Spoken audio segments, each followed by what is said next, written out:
Alright, time for another doubleheader of Death Battle reaction videos since soon after this one I'm going to watch dropped. I left town for the middle of the country. I was in Kansas, see an old friend, then went to St. Louis and Chicago. But here I am and yeah, finally watching this one.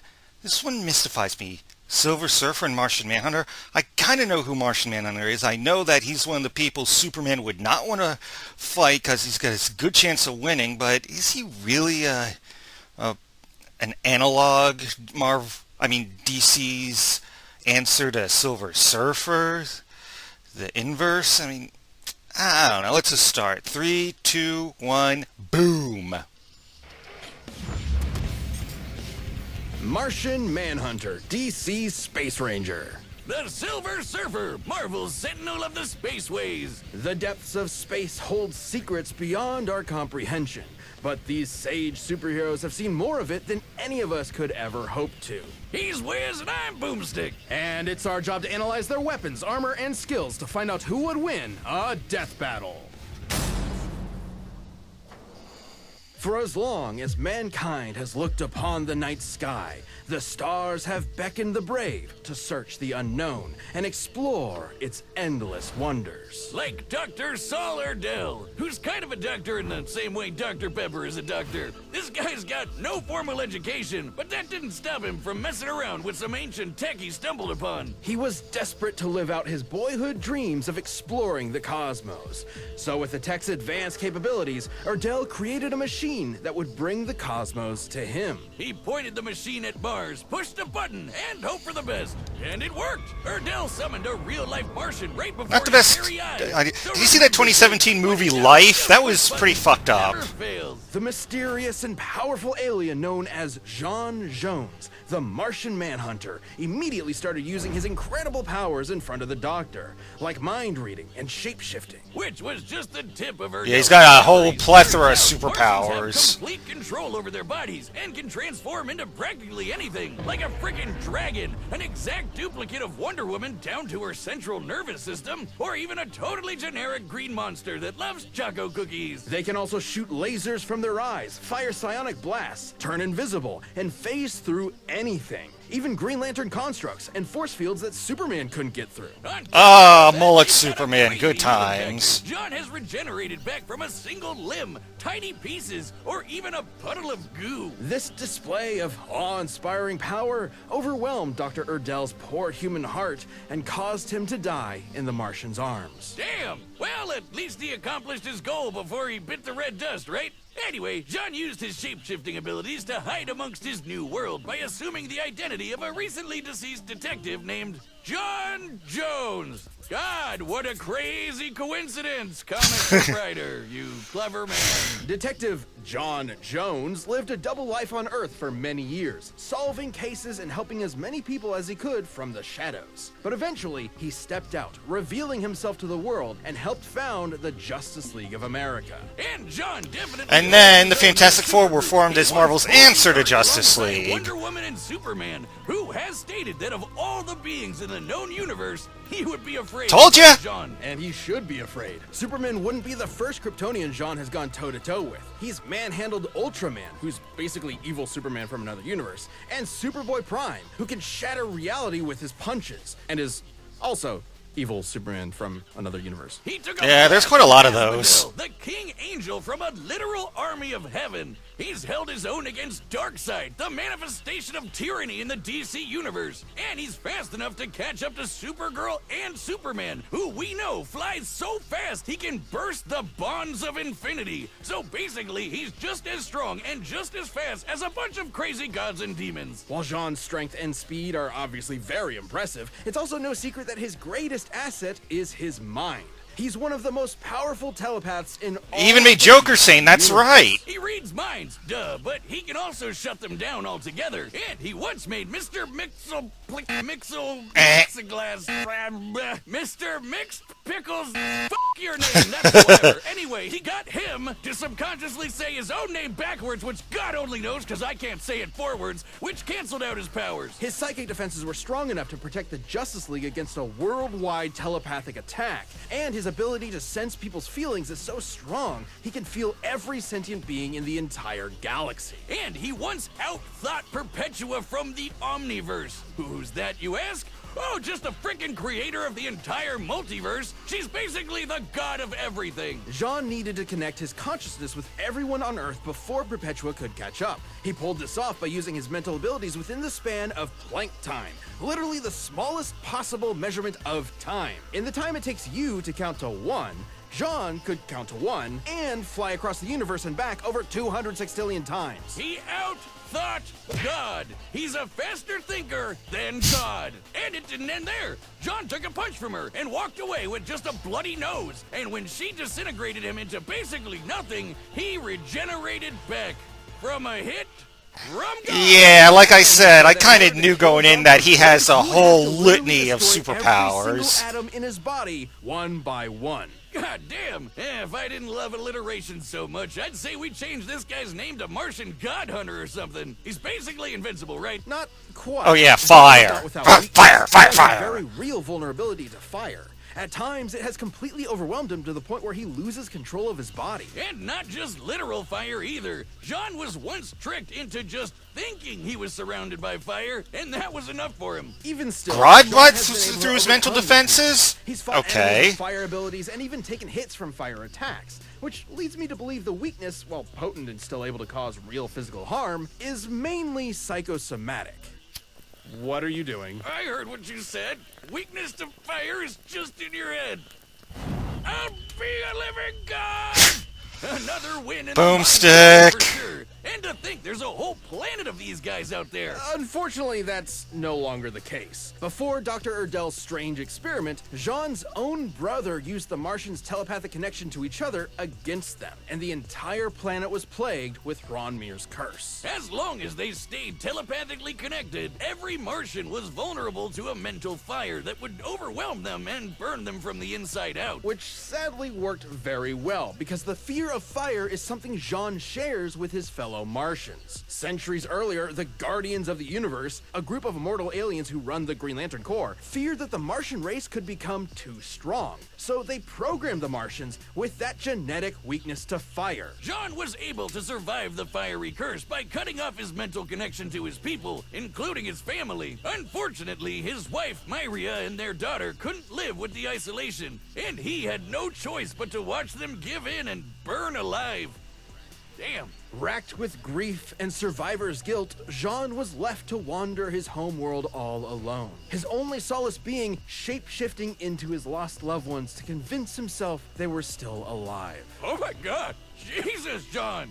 That is so sad! That pain has undoubtedly shaped who Jean is. In fact, the trauma he held onto so tightly formed a literal spiritual connection with those lost souls. A telepathic connection so strong, it kept them from finding peace in an afterlife. Let me say that again. His grief and telepathy were so strong, he prevented an entire race of people from moving on to the afterlife. It wasn't until years later that John could return to Mars and release those souls by finally letting go. And not to forget them, but to embrace his new life and his new home. A place he would defend time and time again to make sure the Earth never suffers a fate similar to Mars. To experience all of that, to truly know what it feels like to be alone in the vast universe, but continue to use your wisdom and power to help those in need, is what makes the Martian Manhunter such a noble hero. On a planet packed with other incredible heroes, John really has set himself apart. He's risen through the ashes and emerged the heart and soul of the Justice League. Zen-La, a virtual utopia. Oh yeah, that short-lived cartoon on Fox in my youth. And and home to Norrin Rad, which I've gotta say is the sickest, most radical name I have ever heard in my entire life. He was a brainy kid who was raised to live a life of reason and intellect over one of gnarly adventure. That is, until the technologically advanced society came under threat from the devourer of worlds, Galactus. So Norrin struck up a deal with the World Muncher. In exchange for sparing his planet, Mr. Rad offered to leave his home behind, become Galactus's herald, and seek out new planets for him to scarf down. And once Galactus agreed to the deal, he imbued his new herald with the power cosmic, transforming him into the Silver Surfer. An equally tubular name. And the Fantastic Four's best cosmic bud. Power Cosmic grants the Surfer near unlimited energy, as well as matter manipulation, phasing, super strength, speed, and invulnerability, just to name a few. The Surfer's basically got all of Galactus' space magic, just on a smaller scale. And Galactus uses that power to fight guys like the In-Betweener, an abstract being from the overspace. The Surfer used the Power Cosmic to serve Galactus diligently for nearly 100 years, during which he ensured that the planets consumed were devoid of sentient life. That is, until the Surfer accidentally offered up a planet with life, which drove him crazy with guilt. So Galactus tried his best to suppress the Surfer's emotions, erase the painful memories, and make it easier for him to find planets with tasty, delicious life, guilt-free. How nice of him. And it worked for a while, until the Surfer reached Of course. Earth. Galactus's mighty mind manipulation wasn't enough to bury the Surfer's true nature for good. With the help of Alicia Masters and the Fantastic Four, the Surfer turned against his overlord and saved the Earth from being eaten. But even after all that, Galactus just let the Surfer keep his powers. At any point, he could have just taken them back. Being the source of the Surfer's powers, yes, he could. But Galactus has continued to let the Surfer have the Power Cosmic out of respect for his first herald. Damn. See, that's the kind of respect I'm asking from you.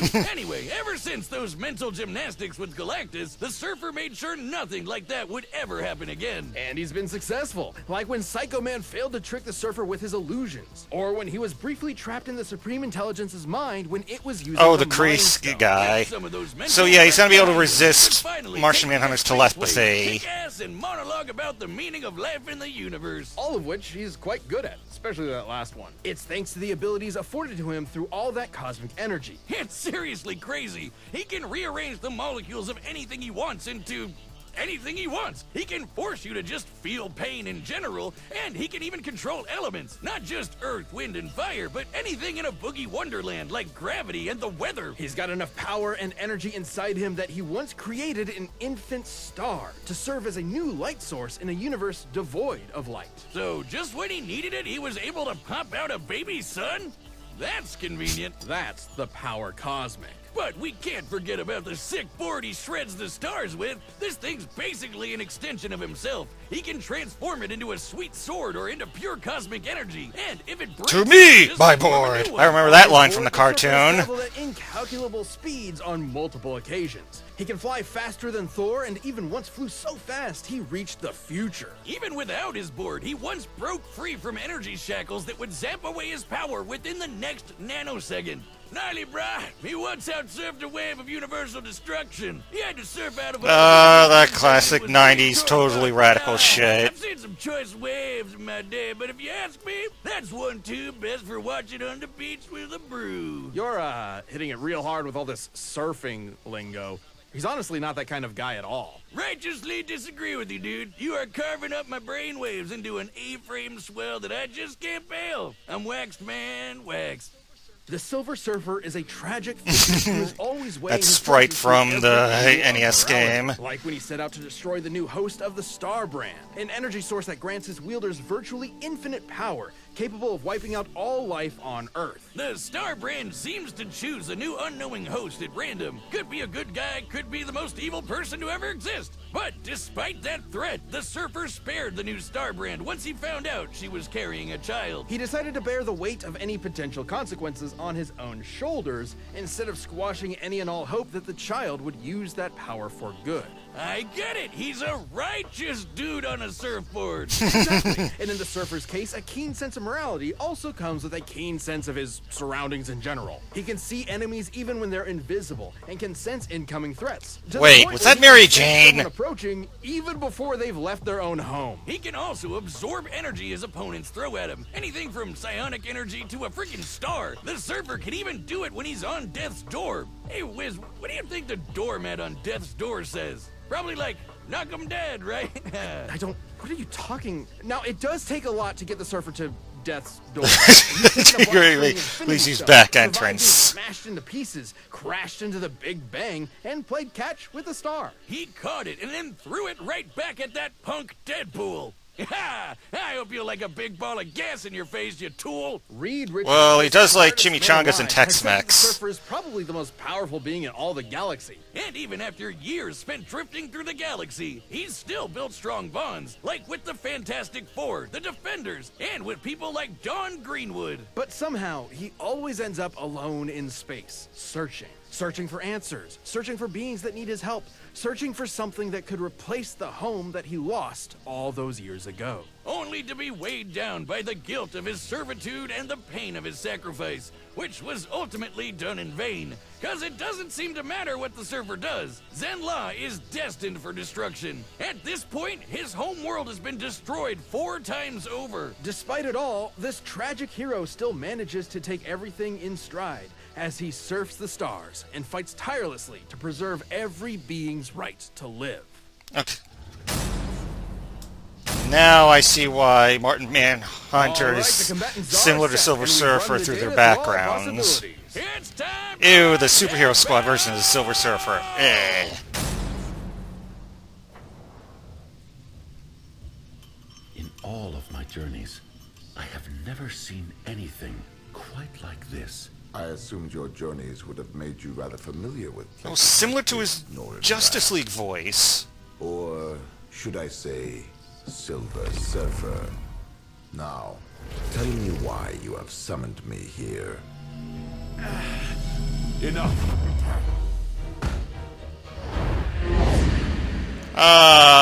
Classic era sci-fi presentation. What are you hiding?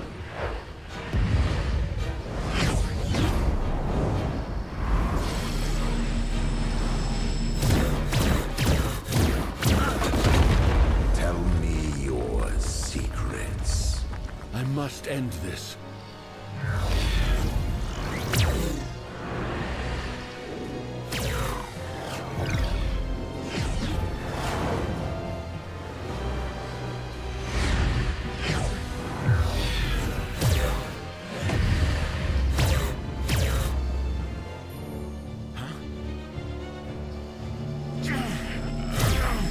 There's no use in hiding. Oh, that's right again. I can feel your presence.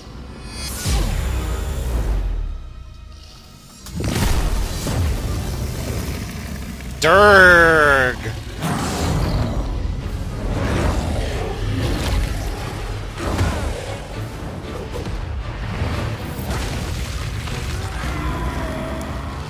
Rearranging his molecules?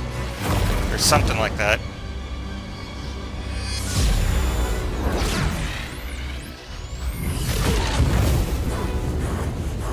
Oh yeah, fire. Fire, fire, fire. Nothing can best Martian might. Your will is admirable, but will alone is not enough. Feel the pain. Now this can't be it. Even if Silver Surfer wins, it's gonna go longer than that. You and I possess the same knowledge. That only one of us can survive, and we know not why. I hope you can live with the uncertainty. Victory comes with no certain satisfaction. I may never know why we were made to fight. If violence is ever truly justified, but perhaps there is something worthy in the battle. Myria. Something beyond my understanding. Is that it? Seems like a short... Are they trying to fake us out? Guess not! Hey-o! Wiz, what the hell are we doing? Why are we forcing such beautiful souls to fight to the death? Both the Silver Surfer and the Martian Manhunter were two extraordinarily Yeah, I powerful figured this would be beings, the each outcome, with but very wide power sets. So they seemed both pretty had counters tame. for almost everything they could throw at each other. They could both phase through objects, rearrange molecules, and regenerate their own bodies. But arguably the biggest thing on the Martian Manhunter's side was his formidable telepathy. The Surfer has had his memories erased and his emotions manipulated by Galactus. So it would stand to reason that Jean could pose a mental threat to the Surfer. But the Surfer has resisted mental attacks many times. When Psycho Man played on the Surfer's guilt and pretended to be his lost love, the Surfer saw right through it, and he escaped the Supreme Intelligence's mind when it was using the frickin' Mind Stone. These two could have gone toe-to-toe around the universe for a long time. But when it came down to it, the question was, who had the power to put the other down for good? They both have some serious healing factors and have come back from basically nothing. But if ending Martian Manhunter meant destroying his every atom one by one, the Surfer has the means to make that happen thanks to the seemingly endless well of energy that is the power cosmic. It's truly an overwhelming Okay, source of now it power. makes sense. And Still, outside of it Galactus seems like a pushing short power fight, away from him, though. The Surfer is never without it. It's like a battery. Even if Jean could drain all of the cosmic energy, the Surfer can just recharge it. And he's used that power to destroy planets, defeat Galactus-level threats, and can basically accomplish anything with it. While both of these philosophic heroes tend to hold back out of a respect for life, there's obviously no holding back here, and the depth of Silver Surfer's abilities gave him the win. This Martian was harsh in his mellow, so the Surfer had to wave goodbye. Bodacious, Cowabunga, Hang Ten, Ninja Turtles. The winner is the Silver Alright, I know Surfer. who's next, so I'll just end it here.